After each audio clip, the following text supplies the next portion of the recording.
नमस्कार, news our के खास कार्यक्रम में आपका स्वागत है। मैं हूं देवेंद्र कुशवाहा। आने वाले विधानसभा चुनाव के लिए तमाम पार्टियों ने तैयारियां शुरू कर दी हैं। बीजेपी भी चुनावी राज्यों में कोई कसर नहीं छोड़ना चाहती है। प्रधानमंत्री नरेंद्र मोदी मध्य प्रदेश और छत्तीसगढ़ के दौरे पर रहे हैं, जहां दोनों राज्यों को करोड़ों रुपए के विकास कार्यों की सौगात दी। वहीं पीएम मोदी ने विपक्षी गठबंधन को भी जमकर आड़े हाथों लिया। सनातन धर्म विवाद को लेकर भी विपक्षी गठबंधन INDIA पर निशाना साधा और कहा कि विपक्षी गठबंधन सनातन धर्म को खंड खंड करना चाहते हैं। ऐसे दल भी हैं जो देश को, समाज को विभाजित करने में जुटे हैं। इन्होंने मिलकर इंडिया अलायंस बनाया है। इसको कुछ लोग घमंडिया गठबंधन भी कहते हैं। आज उन्हें सनातन को निशाना बनाना शुरू कर दिया है। कल वे हम पर हमला बढ़ा देंगे। देश भर के सभी सनातनियों और हमारे देश से प्यार करने वाले लोगों को सतर्क रहना होगा। हमें ऐसे लोगों को रोकना होगा।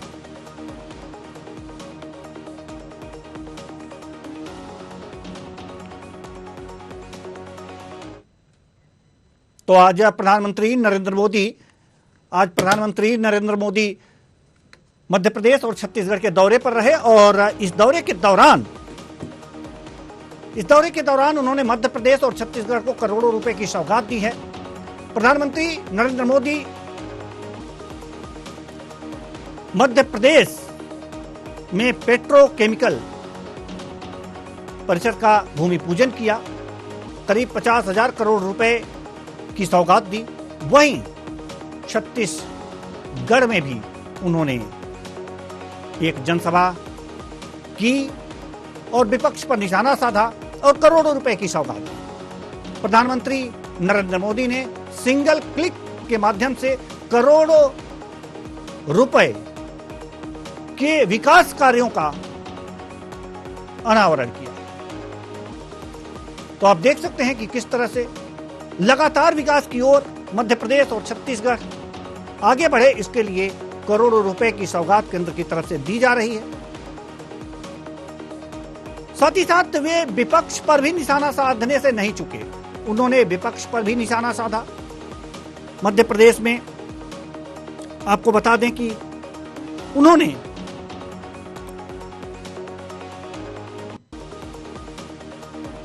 तमाम बातें कही। 50,000 करोड़ की सौगात दी मध्य प्रदेश में। पीएम ने परियोजनाओं का शिलान्यास किया, रिफाइनरी पेट्रोकेमिकल प्रोजेक्ट का भूमि पूजन किया। पीएम मोदी ने विपक्ष पर जमकर निशाना भी साधा और उन्होंने जो निशाना साधा उस पे वो निशाने में क्या था हम आपको बताएं कि पीएम मोदी ने कहा कि एक समय MP में अपराधियों का बोलबाला था, अब कानून व्यवस्था का राज स्थापित हो गया है। कांग्रेस ने भ्रष्टाचार, अपराध के अलावा कुछ नहीं किया। MP की पहचान पहले बीमारू राज्यों में होती थी, आज हर गांव तक सड़क है, बिजली की पहुंच है। और साथ ही साथ उन्होंने सनातन को भी नहीं छोड़ा। सनातन धर्म पर भी उन्होंने एक बात कही। उन्होंने कहा कि सनातन को मिटाकर कुछ लोग गुलाम करना चाहते हैं। घमंडिया गठबंधन की रणनीति तैयार है। घमंडिया गठबंधन सनातन को खत्म करना चाहता है। जो इंडिया गठबंधन बना है उनका नाम घमंडिया गठबंधन दिया है। यह घमंडिया गठबंधन है और ये कहा है कि सनातन धर्म को खत्म करना चाहता है। आप देख सकते हैं बीना में प्रधानमंत्री नरेंद्र मोदी, मध्य प्रदेश के बीना में प्रधानमंत्री नरेंद्र मोदी वहां पहुंचे हैं। वहां पर लोगों का अभिवादन स्वीकार कर रहे हैं। रथ पर सवार होकर एक तरफ CM शिवराज सिंह चौहान और दूसरी तरफ मध्य प्रदेश के बीजेपी प्रदेश अध्यक्ष VD शर्मा वहां पर मौजूद हैं। और बीना में लगातार जो है विकास कार्यों की सौगात दी है और विपक्ष पर निशाना साधा है। सबसे बड़ी बात यहां पर यह है कि इस जो पेट्रोकेमिकल प्रोजेक्ट का भूमि पूजन किया है उससे युवाओं को रोजगार मिलेगा, साथ ही साथ विकास कार्यों में गति आएगी। ये तमाम बातें हैं जो मध्य प्रदेश के विकास में एक मील का पत्थर साबित होंगी। आज प्रधानमंत्री नरेंद्र मोदी ने 50,000 करोड़, करीब 50,000 करोड़ रुपए की मध्य प्रदेश को सौगात दी है। रिफाइनरी पेट्रोकेमिकल प्रोजेक्ट का भूमि पूजन किया है और साथ ही साथ सिंगल क्लिक के माध्यम से, ये जो आप देख रहे हैं सिंगल क्लिक के माध्यम से विकास कार्यों का अनावरण किया है। आज इसी मुद्दे पर हम चर्चा करेंगे और चर्चा के लिए जो हमारे साथ मेहमान जुड़े हुए हैं उनसे आपका परिचय करा दें। डॉक्टर प्रेम व्यास, बीजेपी मध्य प्रदेश मीडिया विभाग से हैं आप। बहुत बहुत स्वागत है आपका हमारे इस कार्यक्रम में। साथ ही साथ जावेद खान, प्रवक्ता, कांग्रेस प्रवक्ता छत्तीसगढ़, आपका भी बहुत बहुत स्वागत है। साथ ही साथ दिनेश सिंह जी हैं हमारे साथ, राजनीतिक विश्लेषक, आपका भी बहुत बहुत स्वागत है। चर्चा की शुरुआत कर रहे हैं। मध्य प्रदेश और छत्तीसगढ़ में दोनों जगह प्रधानमंत्री का दौरा हुआ।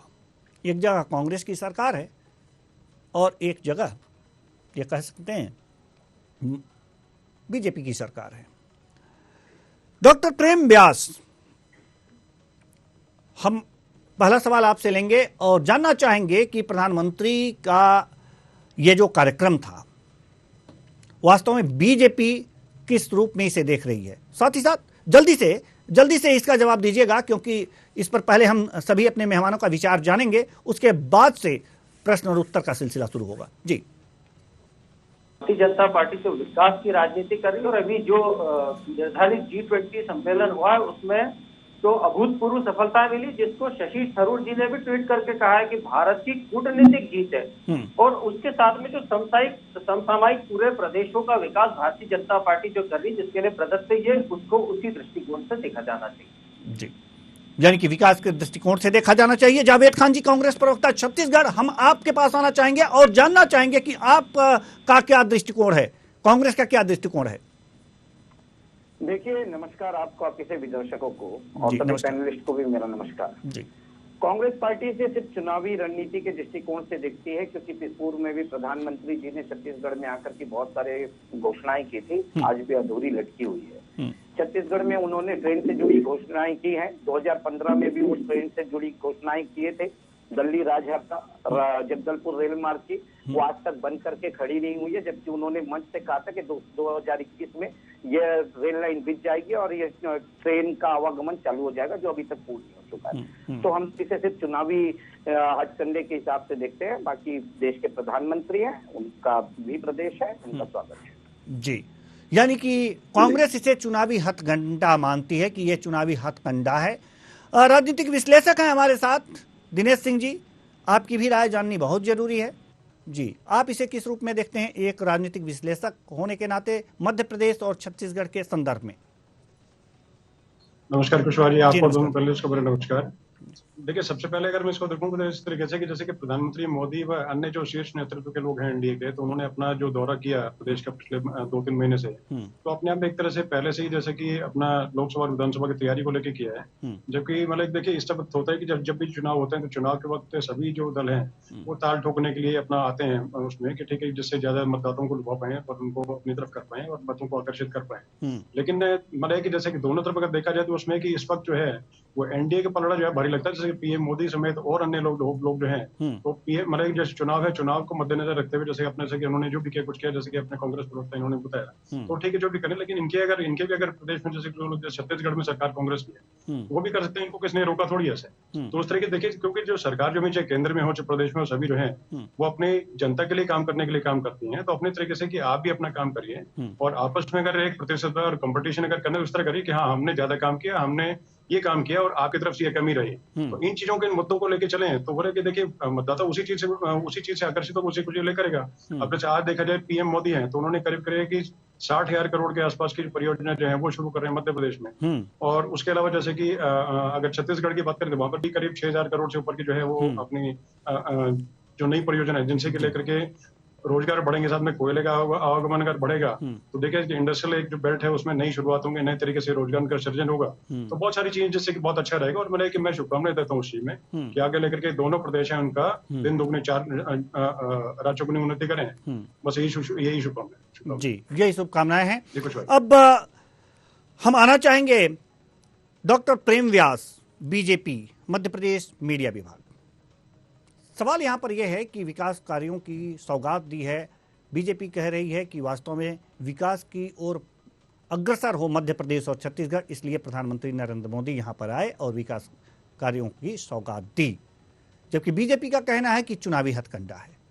सवाल यहाँ पर यह है, ठीक है, इस पर अपने अपने मतभेद हो सकते हैं, लेकिन विकास कार्य तो होंगे ही।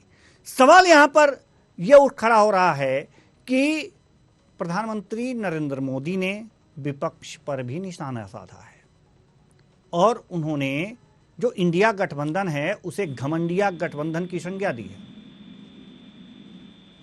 देखिए, निश्चित रूप से मैं आपकी दोनों बातों से जवाब भी दूंगा और दोनों बातों से पूर्णतया सहमत भी।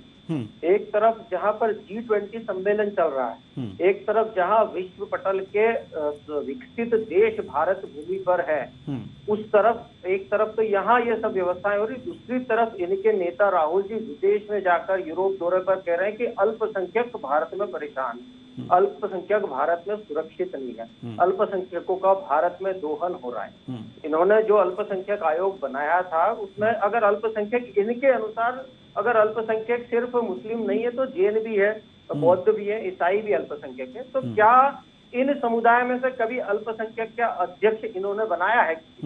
नहीं बनाया। दूसरी चीज है कि ऐसे समय पे जब इस्लामिक देश भारत की लीडरशिप की तारीफ कर रहे हैं भारत में बैठ के, ये वो बात कर रहे हैं वहां पर जाके जो कदापि उचित नहीं है। क्या ऐसे अनर्गल बयान जो पहले दिए थे कि भारत में इंटॉलरेंस वो थे, why so called defenders of they are not reacting for the India, तो क्या ये बयान देना? माफ कीजिएगा डॉक्टर प्रेम व्यास जी, हम प्रधानमंत्री नरेंद्र मोदी, माफ कीजिएगा आपसे माफी चाहते हैं हम जी। और रोकने के लिए, क्योंकि हम बात कर रहे हैं प्रधानमंत्री नरेंद्र मोदी जी के बीना और रायगढ़ दौरे को लेकर, और उन्होंने एक कटाक्ष किया है इंडिया गठबंधन पर। हमारा सवाल यहाँ पर यह है कि घमंडिया गठबंधन कहने का औचित्य क्या है, ये हम समझना चाहते हैं। हमारे मैं उसी पॉइंट पे आ रहा था, मैं निवेदन करूंगा पुनः आपसे, मैं उसी पॉइंट पे आ रहा था। ये एक पूरी सोची समझी रणनीति के तहत हो रहा है। पहले मुस्लिम तुष्टीकरण की बात की जाती थी, आज मुस्लिम साक्षर है, मुस्लिम युवा समझ सकता है कि हमको किसको वोट देना है, किसको नहीं देना है। अब समाजों के बीच में तुष्टीकरण की राजनीति करी। अब जब समाज एक होगा हिंदुत्व के लिए, तो सनातन संस्कृति में प्रहार किया है। इसीलिए मैंने आपको बताया कि ये तीनों चारों चीजें जोड़कर देखी जानी चाहिए। हिंदुत्व वो आरएसएस के लिए वे कहते हैं कि आरएसएस और बीजेपी हिंदू पार्टी नहीं है, अल्पसंख्यकों के लिए अलग बयान देते हैं। यूनाइटेड अरब अमीरात और सऊदी अरब के साथ दुनिया का सबसे बड़ा इंफ्रास्ट्रक्चर प्रोजेक्ट जहां भारत साइन कर रहा है, उसके अगेंस्ट में ये आप इनके नेताओं के बयान देखिए, जैसे वो स्टालिन ने बयान दिया हिंदुत्व को लेकर। अब जो पूरी प्रक्रिया आ गई वो सनातन धर्म को घमंडिया कहने का जो तात्पर्य है वो इसीलिए कि इनके सभी संगठन है घमंडिया दल के, वो सभी घमंडिया दल के संगठन अंतिम बैठक होने के पश्चात पूर्ण रूप से प्रखर होकर अगर सनातन धर्म का विरोध करते हैं, तो ये एक सोची समझी रणनीति के तहत है। आप इसको बिना सोची समझी रणनीति के तहत ना माने। दूसरी चीज है कि जिस समय यहाँ सबमिट होती है उसी समय में यूरोप दौरा करते हैं, आप इसको क्या आकलन करेंगे? तीसरी चीज है, ये तो पूर्व में भी कह चुके हैं भड़काऊ भाषण की राम मंदिर बनेगा तो मिडिल ईस्ट की कंट्रीज हमसे नाता तोड़ लेगी या सऊदी अरब हमको तेल देना बंद कर देगा। तो ऐसे बयान, अबू धाबी में मंदिर बन रहा है। दूसरा यूएई, इजिप्ट, फिलिस्तीन ऐसी मुस्लिम कंट्री है जहाँ पे हाईएस्ट सिविलियन अवार्ड मिल चुका है। चंद्रशेखर यादव हिंदुत्व के खिलाफ बयान दे रहे हैं, जो जगदानंद जी हिंदुत्व के खिलाफ बयान दे रहे हैं, सेलिन हिंदुत्व के खिलाफ है, खड़गे जी की पुत्री हिंदुत्व के खिलाफ बयान दे रही है, वे रामचरितमानस के खिलाफ बयान दे रहे। तो ये जो तुष्टीकरण कर रहा है घमंडिया संगठन, इसको लेकर प्रधानमंत्री जी चिंतित है और उसी को लेकर उन्होंने अपने बयान दिए। चलिए ठीक है। जावेद खान जी, कांग्रेस प्रवक्ता, हम आपसे जानना चाहते हैं कि प्रधानमंत्री नरेंद्र मोदी ने घमंडिया गठबंधन कहा है, ठीक है, उन्होंने एक तरह से मानते हैं कि उन्होंने इन शब्दों का जो प्रयोग किया है गठबंधन के लिए, अलायंस के लिए, एक तरह से ठीक नहीं है, लेकिन सनातन धर्म पर इसी गठबंधन के कुछ राजनीतिक दलों ने लगातार हमले किए हैं, ठेस पहुंचाने का काम किया है, उस पर आप क्या कहेंगे? देखिए, सबसे पहली बात को प्रधानमंत्री नरेंद्र मोदी जी के आजकल के जो बयान है और उससे पूर्व के बयान है, उसको अगर आप नजर डालेंगे तो वो लोकतंत्र के लिए बिल्कुल भी उचित नहीं है। प्रधानमंत्री जी और भारतीय जनता पार्टी तो यह चाहती है कि लोकतंत्र में विपक्ष रहे ही नहीं, इसलिए कभी घमंडिया भी कहेंगे कि कभी कुछ और कहेंगे, कभी सनातन के दुश्मन कहेंगे, सारी चीजें कहेंगे। मैं एक चीज पूछता हूँ, स्टालिन का बयान जो आया है उसको लेकर के इंडिया अलायंस के सारे घटक दल जितने भी हैं, वो किसी ने भी उसका समर्थन नहीं किया है, सभी ने उसका खंडन किया है। ये आज हिंदुत्व की बात कर रहे हैं। एक समय था नरेश अग्रवाल, आज भारतीय जनता पार्टी के सांसद हैं। जो देश का मंदिर है संसद, उसके अंदर खड़े होकर के हिंदू देवी देवताओं को लेकर के जिस तरह के आपत्तिजनक अपमानजनक बातें वो करते हैं, बावजूद उसके भारतीय जनता पार्टी उन्हें अपनी पार्टी में शामिल करके सांसद बनाती है। क्या ये हिंदुत्व के खिलाफ वाली बात नहीं है? क्या भारतीय जनता पार्टी ऐसे में ऐसे लोगों को हिंदुत्व का हितैषी मान रही है क्या? जो हिंदू देवी देवताओं को सीधा सीधा मदिरा के नाम से जोड़ देता है, वैसे व्यक्ति को अपनी पार्टी में रखे हैं। पहली चलिए जी, दूसरी बात भी बता लीजिए। जी दूसरी बात देखिए, आज छत्तीसगढ़ में आकर के उनके पास में कोई विषय है नहीं, क्योंकि छत्तीसगढ़ में लगातार पिछले 4.5 साल में भूपेश बघेल जी ने जो कार्य करके दिखाए हैं, जो विकास कार्य करके दिखाए हैं, उसका उनके पास कोई तोड़ नहीं। 15 साल भारतीय जनता पार्टी की सरकार थी, घोटालों की सरकार थी, नान घोटाला से लेकर सीडीएस घोटाला से लेकर सारे घोटाले हो गए। आज छत्तीसगढ़ का डंका बज रहा है। जो ये गुजरात मॉडल की बात करते थे, उसकी हवा निकल गई है। छत्तीसगढ़ मॉडल को आज देश नहीं पूरी दुनिया ले रही है। हिंदुत्व की बात ये करते हैं। आज छत्तीसगढ़ में 15 साल इनकी सरकार थी, राम वनगमन पथ था, उसकी क्या स्थिति थी आप भारतीय जनता पार्टी से पूछिए। आज क्या स्थिति आप ये पूछिए। माता कौशल्या का मंदिर की क्या स्थिति थी, आज क्या स्थिति है ये पूछिए। आज पूरे विश्व भर के लोगों को बुला करके छत्तीसगढ़ में रामायण कराया जा रहा है, विश्व प्रसिद्ध।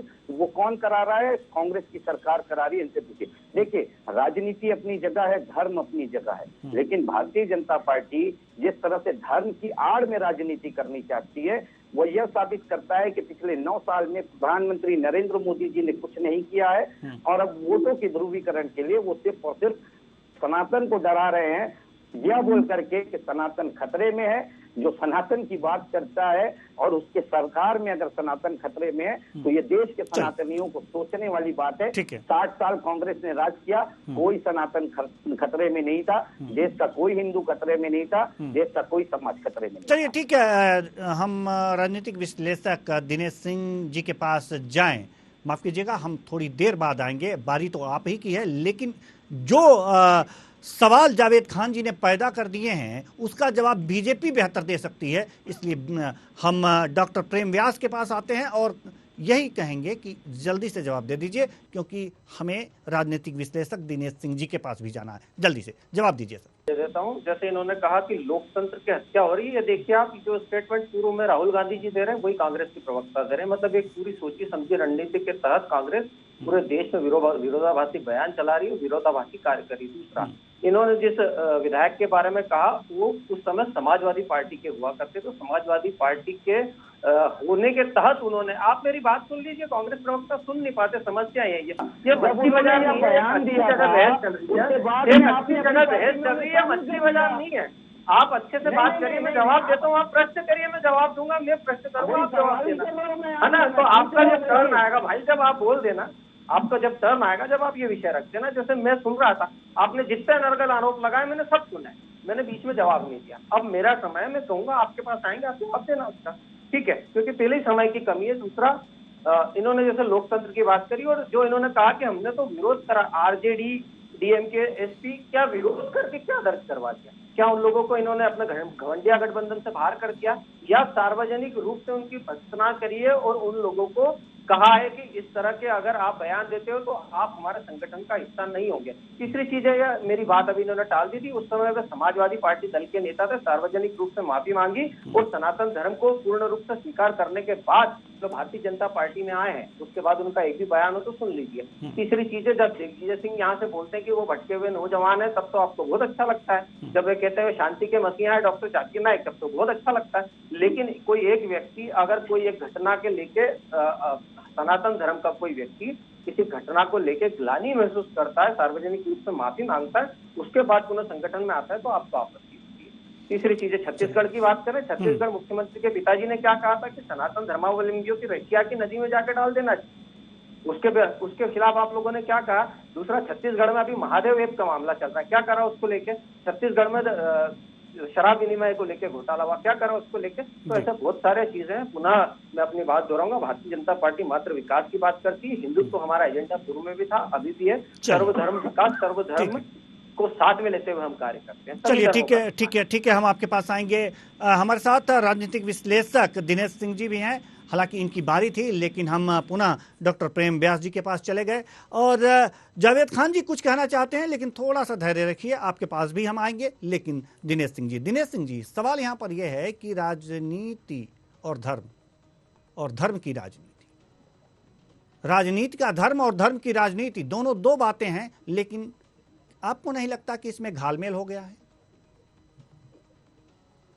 बिल्कुल कुशवाहा जी, देखिए ऐसे कि राजनीति का गिरता हुआ जो स्तर है वो कहाँ पर जाकर रुकेगा, इस बारे में अभी तक कोई कुछ समझ में नहीं आ रहा है। और दूसरा देखिए, जैसे कि मतलब मैं शुरुआत जैसे करूँ कि ठीक है, जैसे अपना स्टालिन और स्टालिन जूनियर जो है, इन लोगों ने जिस तरीके से बयान दिया और बयान देके उससे पलटे नहीं, उस पर अड़िग रहे और उसमें मतलब कि साथ में बिल्कुल अड़ के खड़े हो गए कि हाँ हमने जो बोला हमने उसको गलत नहीं बोला। साथ साथ में और सपोर्ट करने के लिए गठबंधन के अन्य नेताओं ने इनको सपोर्ट किया और साफ बताया कि ठीक है इसमें कहने सुनने के लिए ऐसे लंबा चौड़ के है। और एक दो जगह तो ये देखने में आया कि पत्रकारों से जो है स्टालिन जूनियर बढ़ गए और बोलते हैं कि ठीक है आप बताओ कि सनातन धर्म में अच्छा क्या है। तो भी उनको लगता है कि जैसे अगर उनको लगता है कि बुरा क्या है तो बुरा अपना स्पष्ट तो करें। और दूसरा जैसे कि और गठबंधन के जो नेता हैं या दल जो हैं, उनको कुशवाहा जी अगर लगता है कि उनको सनातन का विरोध करके और अगर ज्यादा वोट अगर मिल पाएंगे तो उस तरफ अपना जो किनारा करें, मतलब एक तरफ आइदर दे ओन और डिसओन, मतलब दोनों तरफ में से दो नाव की सवारी जो है हमेशा ले डूबती है किसी चीज को। बिल्कुल। तो उससे बेटर है कि वो एक तरफ किनारा करें कि ठीक है भी हम गया तो एक सनातन के साथ में, सनातन के विरोध में। दूसरा शायद एक जैसे कहते हैं कि आधा ज्ञान विष समान, तो किस समान मतलब किस तरीके से किस रूप में किन्होंने मतलब क्या इसकी व्याख्या और क्या इसने मतलब विश्लेषण और क्या समझ के किया। क्योंकि इसका आधार ही जो मूल है, सनातन का मूल है दानशील दया, और दया भावना इन्हीं के साथ में जो है ये सब किया गया और बराबरी की ही मतलब भावना के साथ में किया गया। जैसे महात्मा गांधी के साथ में सनातनियों ने मिलकर के जैसे कि हरिजन समाज के कह लें, कुछ प्रो की कह लें, उनकी सेवा करने का कार्य किया। लेकिन उसके बाद में से स्टालिन और बोले, स्टालिन के बाद में ठीक है ए राजा बोले जो कि पूरे तरीके से भ्रष्टाचार में लिप्त में है। और जैसे मोहब्बत की दुकान अगर करते की बात करते हैं तो मोहब्बत की दुकान का मुझे लगता है कि शायद पूरे हिंदुस्तान को मिठाई की दुकान समझ के और शायद है कि भ्रष्टाचार की जो है चाशनी में डुबो करके खाना चाहते हैं। तो ये मेरे ख्याल मुझे लगता नहीं उस तरह जिस प्रकार से ये बातें कर रहे कुछ कर रहे हैं वो समझ से बाहर चीजें हैं। और अभी जैसे कि जिस तरीके से हमारे समाज का कुशवाहा जी ताना बाना है, तो उस तरीके से मुझे नहीं लगता कि जैसे ये तो मतलब कि सहिष्णु है, टॉलरेंट है हमारा जो हिंदू समाज और सनातन धर्म कि उस वजह से ठीक है अभी तक कोई लड़ाई दंगा फसाद किसी तरह किसी भी कोई छिटपुट घटना भी सुनाई दिखाई नहीं थी। अदरवाइज अगर और अन्य किसी समाज के बारे में बोला जाता तो अभी तक क्या हिंदुस्तान में होता है इसकी कल्पना करना भी बड़ा मुश्किल काम है। तो अभी समझने की बात है कि जैसे अगर है कि और जैसे गठबंधन के नेता है वो कुछ भी अगर बोलने को तैयार नहीं साथ साथ उस तरीके से, और बाद में जाकर के किनारा करते हैं नहीं करते हैं वो तो देखने की बातें आएंगे। लेकिन अभी तक फिलहाल उस तरीके से उन्होंने स्पष्ट नहीं किया है और ना उन्होंने आकर के ना स्टालिन जूनियर ने एक बार आकर के माफी मांगी है। उसी के साथ जैसे कि दलित समाज के साथ में अगर है तो इन्हीं के एक मंत्री जो है किसी स्कूल में जाते हैं, स्कूल में जाकर के भोजन करने आते हैं तो उनको पता है अरे ये तो जो कुक जो है वो दलित कोई महिला है शायद, उन्होंने खाना बनाया, तो सीधा रिफ्यूज करते हैं कि नहीं मैं तो ये खाना खाऊंगा ही नहीं। अब उसके बाद पता चलता है कि जैसे ठीक है भी किसी तरीके से जो है कनी मोई जो है वो जाती है खाना खाते हैं तो एक आपस में और कुछ करने का जो है वो सिलसिला शुरू होता है। तो ये सब नाटक टोटंकी जो है पब्लिक को नहीं चाहिए, पब्लिक इन चीजों से आदि आ चुके तंग आ चुकी है। तो अपने तरीके से राजनीतिक शुचिता के साथ में और तरीके से करके जनता की जैसे मैंने शुरुआत के स्टेट में बोला कि अगर प्रतिस्पर्धा और अगर कंपटीशन अगर करना है तो इस तरह करें कि हाँ ठीक है हमने काम इतना किया, आपने काम कितना किया, उन चीजों पे कह रहे हैं। पब्लिक जो है अपने हित की बातें चाहती है, समाज अपने हित की बातें चाहता है, तो भाई दूसरा समाज है वो भी बड़ा, आपका समाज बड़ा, सभी जो है समाज अपने आप में कोई भी धर्म ग्रंथ जो है वो नहीं कहता है कि दूसरा जो है धर्म ग्रंथ है उसको नीचे करके या उसको किसी प्रकार से नीचे दिखा करके और आप ऊपर उठ पाएंगे। तो ये सब चीजें गलत हैं और राजनीतिक सोचिता तरीके से रखें और अपने वाले शायद इनको नहीं पता चीजों को तो उस बारे में पूरा ज्ञान पहले प्राप्त करें। किसी भी धर्म ग्रंथ, हिंदू धर्म ग्रंथ या सनातन जो है वो हमेशा बराबरी करता है। दूसरा डीएमके के उन्होंने साथ में लिया क्यों? 50 साल से जो पहले से ही सनातन विरोधी रहे तो उसको साथ में लिया, इसका मतलब सोची समझी रणनीति और उसी के तहत ये काम कर रहे हैं कि ठीक किसी तरीके से पोलराइजेशन वोट्स का किया जाए और वोट्स का पोलराइजेशन करके भी क्या कर पाएंगे? ठीक है, मतलब पिछले जो 2019 का जो चुनाव था उसमें नरेंद्र मोदी सरकार को बोले, एनडीए को बोले या बीजेपी को बोले, उनको हिंदुओं के 47 से लेके 70%। चलिए ठीक है, तो उससे मुकाबला करने के लिए इनको रणनीति बनानी पड़ेगी, ना कि है कि किसी को गालियां देकर के कुछ और करके नीचे दिखा के कुछ कर पाएंगे। ठीक है, हम आपके पास आएंगे। जावेद खान जी आप पहले कुछ कहना चाहते थे, पहले आप कुछ कह लीजिए जो आप कहना चाहते थे। बात पूरी कीजिए। देखिए, मैंने व्यास जी की बात को सुनी थी, उस पर मैं कुछ अपनी प्रतिक्रिया देना चाहता हूँ। इन्होंने मुख्यमंत्री भूपेश बघेल जी के पिता का जिक्र किया, तो मैं इनको बताना चाहता हूं कि मुख्यमंत्री भूपेश बघेल जी के पिताजी ने जब इस तरह की बातें कही थी तो उन्हें भी जेल की सलाखों के पीछे जाना पड़ा था। इनकी पार्टी तो बृजभूषण जैसे आदमी को अंदर नहीं कर पाई। वहाँ हमारे छत्तीसगढ़ का मुख्यमंत्री तो अपने पिता को जेल की सलाखों के पीछे भेज दिया। दूसरी बात ये कह रहे थे कि हम तो धन की राजनीति नहीं करते, हम तो, हमारा तो नारा ही है सबका साथ, सबका विकास, सबका विश्वास। तो आज जिस क्षेत्र से, छत्तीसगढ़ के जिस क्षेत्र से, बस्तर से मैं आता हूँ, मैं भाई को बताना चाहता हूं कि इनके भारतीय जनता पार्टी के 8 पार्षद, पूर्व विधायक, पूर्व आयोग के अध्यक्ष सारे सड़क में खड़े होकर के सार्वजनिक रूप से मुस्लिम समाज और क्रिश्चियन समाज के आर्थिक बहिष्कार की प्रतिज्ञा लेते हैं और उससे भारतीय जनता पार्टी कुछ नहीं करती। इस तरह की तो इनकी राजनीति, इनका दोहरा चरित्र है। आज छत्तीसगढ़ में इनको धर्मांतरण नजर आ रहा है और गांव के गांव में आदिवासियों को आदिवासियों से लड़ाने का कार्य कर रही है, क्योंकि छत्तीसगढ़ में इनके पास कोई मुद्दा नहीं। तो इस तरह की राजनीति ये करते हैं। असल चेहरा इनका यह है, बाकी कितना भी कह लें। देखिए, प्रधानमंत्री नरेंद्र मोदी जी यदि आगामी चुनाव में या छत्तीसगढ़ या मध्य प्रदेश के विधानसभा चुनाव में अपने किए हुए कार्यों को लेकर के आए, विकास कार्यों को लेकर के आए, जिसकी तुलना 60 साल के कांग्रेस के शासन से करें, तो वो बात एक समझ में आती है कि हाँ, यह एक स्वच्छ राजनीति है। लेकिन प्रधानमंत्री नरेंद्र मोदी जी ने कुछ किया हो तो वो कुछ लेकर के आए, तो वो सिर्फ इसी तरह की राजनीति करेंगे जब उनको मंच मिलेगा। आपने देखा कर्नाटक में उन्होंने क्या किया। कर्नाटक में उन्होंने मंच में पहले तो बजरंगबली को लेकर के आया, उसके बाद में उन्होंने मंच से सिर्फ एक ही रोना रोया कि मेरे को इतने गाली पड़ी, मेरे को इतनी गालियां दिए। वो गिनती कर रहे हैं बैठ करके कितनी गालियां उनको पड़ी। अरे भैया, विकास की बात करिए। हम भी यहाँ पर इधर उधर की बात करने के लिए नहीं बैठे हैं।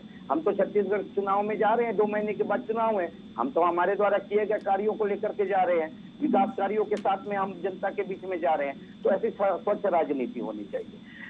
बाकी देश में हम तो कहते हैं कि किसी भी धर्म का अपमान नहीं होना चाहिए। किसी ने कहा तो कांग्रेस का, चलिए ठीक है सर, चलिए ठीक है सर, ठीक है सर। कुल मिलाकर के एक सवाल का जवाब दे दीजिए। अगर प्रधानमंत्री नरेंद्र मोदी मध्य प्रदेश को सौगात दे करके गए हैं तो 6000 करोड़ रुपए की सौगात छत्तीसगढ़ को भी दिए हैं। विकास वहाँ भी होगा। वहाँ तो बीजेपी की सरकार नहीं है, वहाँ कांग्रेस की सरकार है।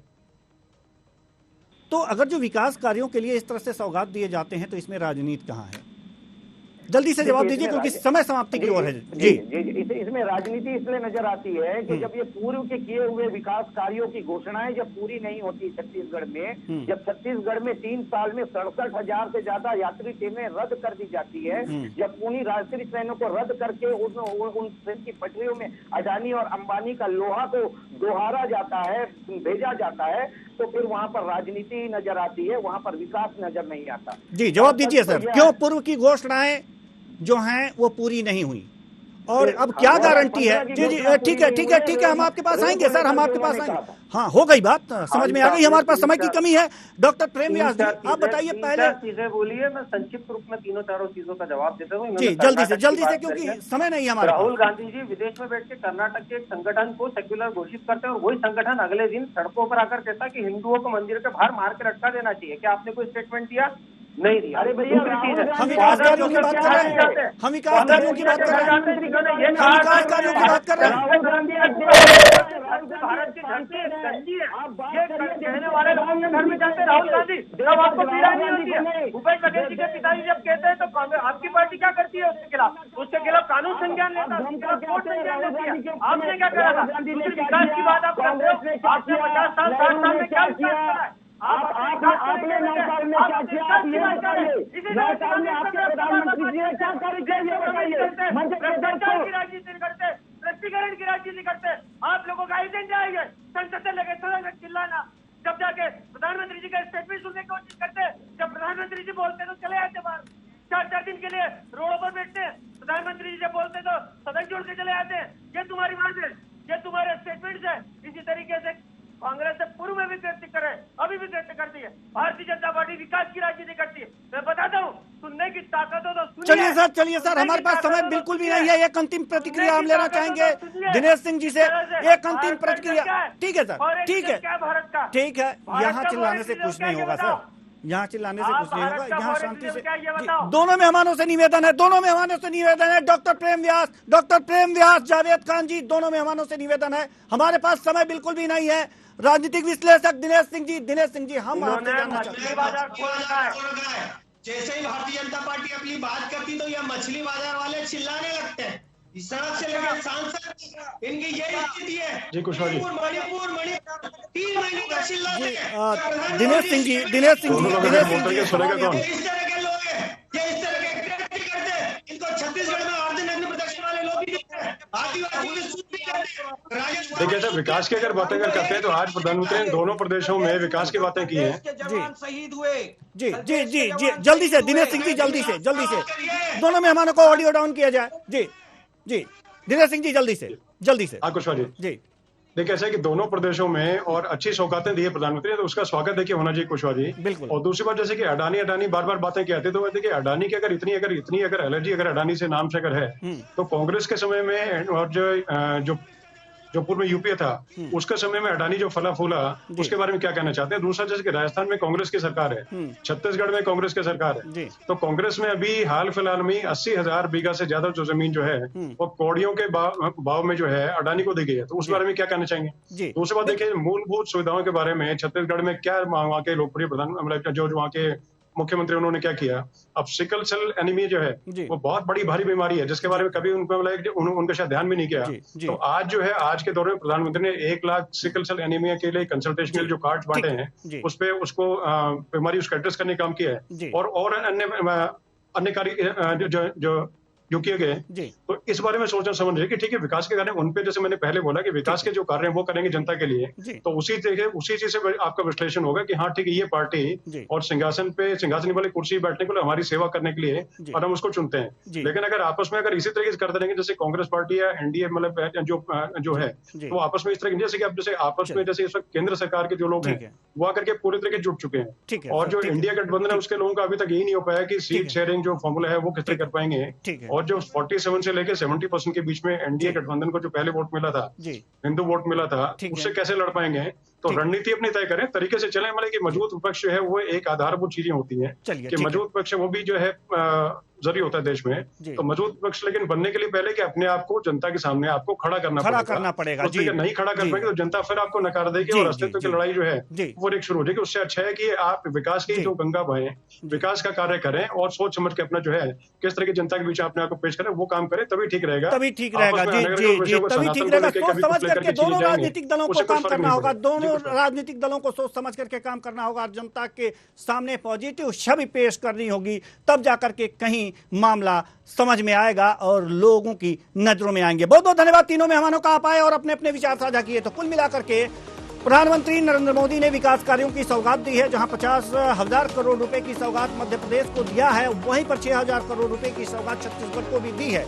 लेकिन सवाल यहां पर यह उठता है कि कांग्रेस लगातार आरोप लगा रही है कि, और ये कह रही है कि यहाँ पर घोषणाएं तो होती हैं लेकिन वो घोषणाएं पूरी नहीं की जाती। लेकिन सवाल यहाँ पर यह है कि अगर जो विकास कार्यों की घोषणाएं हो रही हैं तो ये अच्छी बात है और पूरी भी होनी चाहिए। फिलहाल इस कार्यक्रम में इतना ही, मुझे दीजिए इजाजत, नमस्कार।